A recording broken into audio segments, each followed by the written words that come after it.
Hello, welcome back. It's another one of my best of 2022 lists. These lists are just lighting up, but I'm going to do all of them. I mean, my viewership on these super high. I'm a blind film critic, so this is what I got. But I really just do not. I don't like. I don't like people telling me what to vote for. So my list is all over the place. Um, so I hope you enjoy my top 10 list. It's nuts and it will piss you off. I guarantee you, I have somebody not on this list that is going to shock the shit out of everybody. Um, I am going to have an honorable mention here, and that's only because technically my list says the 10 supporting actors of the year, which is sometimes other voting bodies, they do this thing where they combine performances and they'll put an actor on there and they're like in the same spot, but they're nominated. They have like two performances, so they just like list both of them. I decided to list them separately. So there's one actor that appears on here twice in two different spots because I do it like a ranking, and I don't consider both of his performances to be tied. So technically, there are only 9 actors on this list. So if you really want 10 actors, I will tell you that the actor that was closest to making this list was Colin Farrell for the Batman. That was the actor that fell off this list most recently. There's another actor I was really struggling with. And if I'm going to give another shout out, since I know my list is about to piss a lot of people off, I'm going to say I really wanted James Hong on this list for Everything Everywhere All at Once. But that didn't happen either. Talk about somebody who was just totally ignored during award season. Man, if James Hong had been in Raiders of the Lost Ark and the Goonies, maybe people would have loved him a little bit more. But this is my list. And for perspective, last year I again bucked the trend and I didn't go with any other voting bodies. And my pick for Best Supporting Actor last year was Jason Isaacs for Mass. So if you haven't seen Mass, please do. And if you want to watch the moment when Jason Isaacs is describing sort of the timeline of the events, I won't spoil the whole thing. It wrecked me, it stayed with me, and that's why Jason Isaacs was my pick for Best Supporting Actor last year. So who won this year? And I'm going to tell you that while my Best Supporting Actress nominee technically, my Best Supporting winner this year was Michelle Williams, who technically is nominated just in the lead category. She was not nominated in that category. This person, my winner, is not nominated this year. Have fun with that. So, but I do have some of the Oscar nominees in here. It's not just totally. I didn't go completely rogue. Here we go. Starting out number 10, Pedro Pascal for The Unbearable Weight of Massive Talent. Sometimes there's a performance that I just kind of keep at 10, and I kind of realize maybe that there are people who might have done more acting, but it's completely always just continuously cut out comedic performances or like action performances or whatever when they're really great. Just kind of sucks to always like be like, oh well, it's not the right genre for award season. Pedro Pascal was delightful in this film. He subverted the expectations of what we thought his character was going to be. You know, this dangerous drug lord, and he was just totally fanboying all over Nicolas Cage. He was so excited, and you could feel the joy and everything coming out of his character. And Pedro just does such a good job with his character, and it just really helped make the film. I thought that's one of my favorite films of the year. I loved it, and Pedro is such a huge part of that film because any other actor, if they hadn't found the joy in being obsessed with Nicolas Cage, I don't know that it would work. But yeah, especially considering all the things I'm seeing Pedro Pascal doing now, like the Last of Us and The Mandalorian. It feels so weird that this was also his performance. So I'm very happy to have him on my list. Pedro Pascal. Number 9 on my list is a film that you probably have never heard of, didn't know existed. I did review it. Like 4 people, I think, watched the review because they were like, I don't know what that is. Kill It with Fire. But it's one of my favorite films of the year. And that is Wes Studi for A Love Song. First of all, Wes Studi is an actor that does not get enough love and has been around forever. So it would be nice if we could actually have Oscar campaigns. That was my thing with about Andrea Riseborough. Everybody was like, "Oh my God, Andrea Riseborough!" And I was like, "Do you have any idea how many fucking character actors working out there in Hollywood have been working much longer than Andrea Riseborough? It'd be really nice if you could recognize maybe some of them every once in a while, and not just be like, 'Oh my God, Andrea Riseborough and Leslie.'" Like, Jesus, why don't we do this more often? Why don't we go nuts for other actors in small films more often? Why was it Andrea Riseborough? What is it about Andrea Riseborough and Leslie? Why is it all of a sudden that was it? That's the performance that just transcends the fact that it made 27,000 at the box office. Yeah, this movie made like nothing. It's a little independent film. It's really good. It's got almost no cast to it. It's 2 people who knew each other way back in high school, and they're meeting again. They're much older, and they're meeting again for the first time. Both of them are at a different place in their life, and maybe they'll rekindle something. Maybe there's something there, and there's the hope of that. And Wes Studi does such a good job of that. He just kind of arrives in Dale Dickey's life, and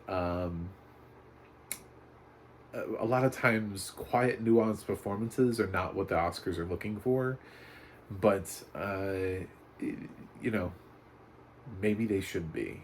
You know, these performances are equally as hard because they have to feel lived in.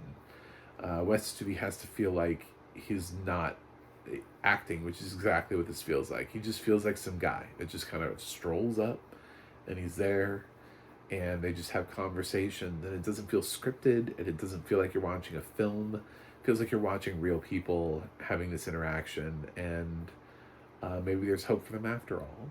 So Wes Studi's on my list. Coming in at number 8 on my list is Paul Dano for The Batman. Yeah, his Riddler is fantastic. It's funny how much you can get out of playing a Batman villain, really, when you think about it. The people who have been able to do it and pull it off have all really given great performances, possibly even more so than any other superhero. There's something about playing a Batman villain that allows you a depth of character. Generally you get yourself a really great director who understands your character, who understands the darkness of your character, and allows the actor the freedom to make the choices necessary to make the role their own. Paul Dano didn't want to go the same way, obviously, that Jim Carrey went. And I think at the end of the day, he created this really interesting and unique and rather fantastic performance. And we didn't have to deal with the weird name, the Edward Nigma, Enigma. They kind of skipped over that a little bit. He had like multiple IDs on him, and it's just, yeah. And he had the rage, but then he also had the quiet calm. When he just sits there and he's like, "I just ordered pumpkin pie," and then they're just like, oh, he's so creepy. It's so good. So Paul Dano for The Batman. Number 7 on my list is Brian Tyree Henry for Causeway. One of those Oscar nominees this year. He absolutely deserved it. I love Brian Tyree Henry. He actually already won an award this year for me because he was my pick for Best Supporting Actor in a Comedy for Atlanta. So he's making a top 10 list. So he's doing great. He had a great year. I'm continuously excited to see what he'll do with the rest of his career.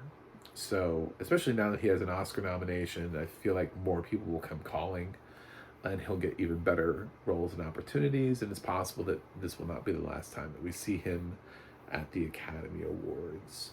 But his performance opposite Jennifer Lawrence, they're both sort of two people who have dealt with trauma, two very different types of trauma in two very different ways. And they sort of share this mutual understanding / friendship. And it's weird to say that in a film that was shaped around Jennifer Lawrence's character, that Brian ended up stealing the film. And that's how good he is in the supporting role, because he really did. That most people are not talking about Jennifer Lawrence, and it's because I think in large part we've seen her do so many other things before Causeway that are just more dynamic and better than this. But it's also because Brian, when he shows up on screen, he really just kind of captures your heart and your soul, and takes you on the ride on the Causeway, even though it's not his film.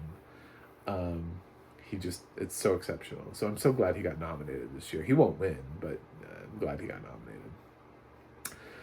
nominated. Number 6 on my list is another Batman. That's John Turturro for the Batman. Yeah, his Falcone is great. I mentioned this in I rewatched the Batman and put this in my review. There's something about the control that he has in his performance and the confidence that he has in what he says. It's both creepy and menacing and very knowing. It's confident. When he plays Falcone like Falcone knows that he has no boundaries and no limits.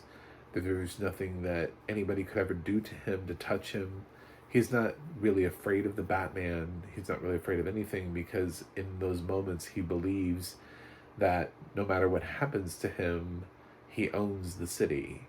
He has bought the police. He's bought the justice system. He has power. And to watch Turturro's performance is to watch what power looks like on screen. When you know that you have the upper hand, nothing else really matters. You feel like you'll get out of any other situation. And that's what his performance feels like. And it was a great performance, and not enough people talked about it. I'm really happy to have him on my list. So, John Turturro.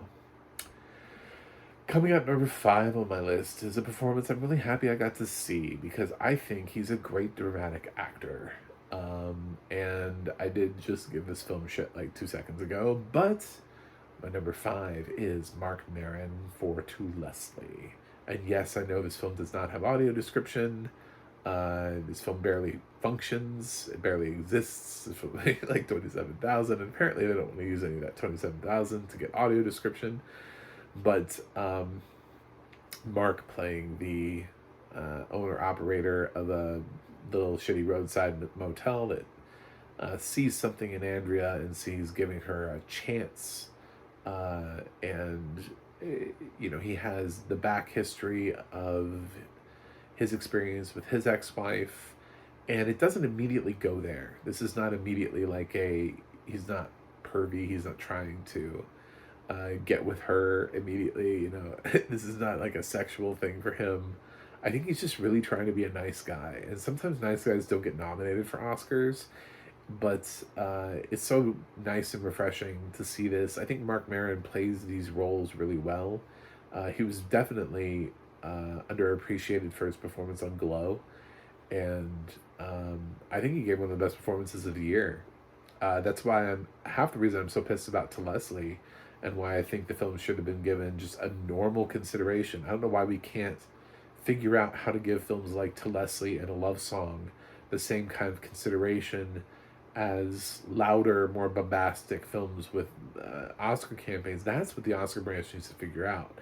because instead what we got is we got a campaign for Andrea Riseborough instead of a campaign for the film To Leslie, which is a good film that has other good performances in it. We got just Andrea Riseborough. Um, I think if more people had been talking, there's a possibility Mark Maron could have been in this mix. I don't know that he would have gotten the nomination, but he at least would have been talked about.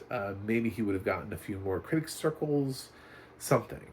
Uh, but to leave the film out in the cold and pretend like it doesn't exist really just hurt Mark Maron the most. And I know he's been incredibly supportive of Andrea Riseborough in the process, but damn, dude, you gave a great performance and you deserve to be here. So I stand by this performance. Um, Number 4 on my list is what I talked about earlier. I said there was an actor who appears here twice, and this is Paul Dano for The Fabelmans. I'm still angry. I'm still upset that Judd Hirsch was the one that got the nomination and not Paul Dano. I don't know how I'd feel if they had found space for both of them, uh, but yeah, I definitely feel Paul Dano is a supporting actor out of The Fabelmans that for me just rings and hits the hardest, and he has the moments, and he has the um he just really feels like a dad. I mean, he's trying to keep it together, he's trying to do his best, he's doing what he thinks. He's been told, just climb the ranks, earn the money, make the money, support your family. He's doing what he's supposed to do, and for some reason, that's never enough. It's never enough, and he's always seeming to let somebody down, and his wife is losing her fucking mind, and he doesn't know what to do about it. Meanwhile, his best friend is taking advantage of that, and he's fully aware of that, and everything's slipping away from him.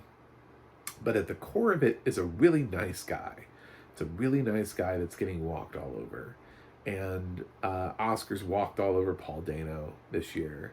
He gave 2 fantastic performances, and neither one of them got him into the Oscar race. It's a shame. So, my number 3 this year is Brad Pitt for Babylon. I think this is very an underrated performance, and I think it's exactly the kind of performance Brad Pitt gives at this moment in his life. He's starting to get up there in age, and he was hot for a while. I mean, Brad Pitt used to just be in everything. I mean, Brad Pitt was in shitty movies and nobody cared. Brad Pitt was in a movie that didn't do well at the box office, and then Brad Pitt just moved on to another film that, I mean, he never lost his A-list. He could do something like 7 Years in Tibet, and people would just be like, I'm not watching that. And then he'd just move on. And he'd be in something else, he'd be something else, and he still is recognized as being like one of the biggest actors in Hollywood. He can't necessarily open a movie. It's not always, he's not as bankable as he once was. And the character that he plays is sort of in that boat where he's not as bankable as he once was, and it's not the same experience for him. And to see Pitt playing a character that's sort of is toying with that emotion and that level, of course, the choice that he makes at the end of this film is devastating. And I hope that this is not that art does not transfer itself to life, of course, but I think in terms of a performance that could feel personal to Brad Pitt and that he could probably relate to the most, it was probably this performance. He knew the earlier scenes in the film when he's hot shit were easy for him. When he was on top, he knows what it's like to be on top. He was on top. And then navigating his way through that, it's such a great performance. And I don't know, I keep hearing weird things about how like there's something that he did where Hollywood's mad at him for something, but nobody ever actually like manifests that into an actual statement about why. Like he might like say something or don't say something, but don't suggest that there's like a Brad Pitt problem.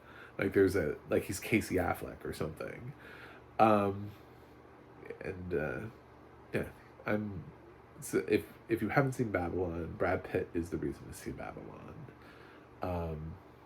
There you go. So who's my runner-up? There's a bunch of people I haven't mentioned yet. A lot of them got nominated for an Oscar. It's getting a little close. There's only 2 names left, and I already told you my winner is not nominated this year, which means there's only 1 performance left. So my runner-up this year is Brendan Gleeson for The Banshees of Inisherin. I do believe this is a fantastic performance, and I realize he has not been nominated for a lot of things. I don't think Barry Keoghan's performance, I didn't need to put that in my top 10. I didn't. I even rewatched Banshees before making this list. I've seen Banshees twice. It made me appreciate Brendan more. Yeah, it's kind of a silent, meditative performance, and I think that's what people are overlooking. But when you get to be really great like Brendan Gleeson, you get to be able to have these types of performances. You know, you get to be able to have the kind of sort of more quiet. I can convey things with my emotions and my facial expressions, and just something simple like sitting and staring off into space, you know, just little things that he does, or he goes and he stares out at the ocean, and it's almost like you understand his character without him ever saying a word. There's so many times he just wants to be left alone. He's just one of those guys, he doesn't really want to talk. He doesn't really want to do things. He just kind of wants to focus on music and sort of enjoy maybe the twilight years of his life. And Colin Farrell is just having a really hard time with that. Probably because his character just made, Brendan's character just makes like an aggressive decision all of a sudden to kind of drop him as a friend. And it's very jarring and kind of a dick move, but I felt Brendan's performance, and it was a great performance. And yes, I left off Barry Keoghan, and yes, I left off Ke Kwan. After rewatching Everything Everywhere All at Once a second time, I didn't have K very high on my list anyway. He was floating down in the bottom, and so when I had to come up with my top 10, my rewatch of Everything Everywhere All at Once just really made me feel like this is Michelle Yeoh's film. And I did not feel like Kay, who either wanders around sort of confused as the, I guess you could say, correct version, present version, I don't know, whatever, the original version, the OG. But every time he comes in as his like multiverse traveling, it's almost like he's like exasperated and out of breath. And he's just there to like provide some quick information before he gets like zapped away. It's a very weird performance. And then all of a sudden he has this great monologue. And I'm not nominating people for monologues, I'm just not doing it.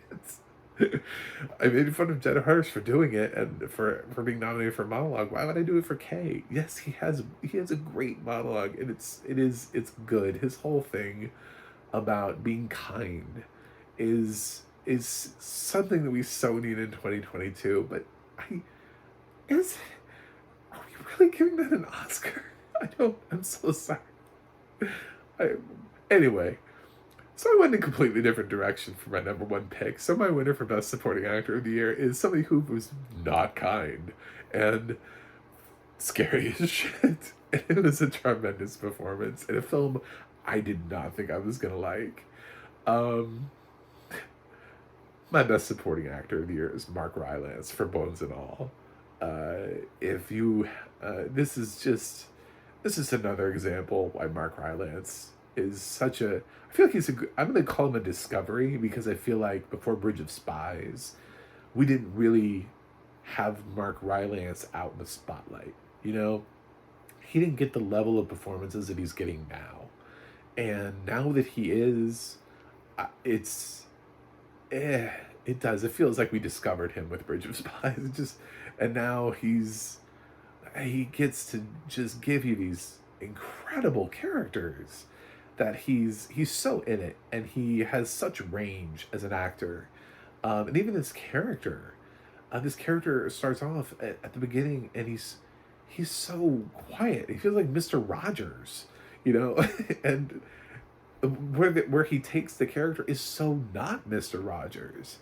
And he balances this quiet calm, this very unsuspecting, with, as the character evolves into something very scary and frightening and creepy, and it's and obviously his character goes through something rather tremendous in the final parts of the film.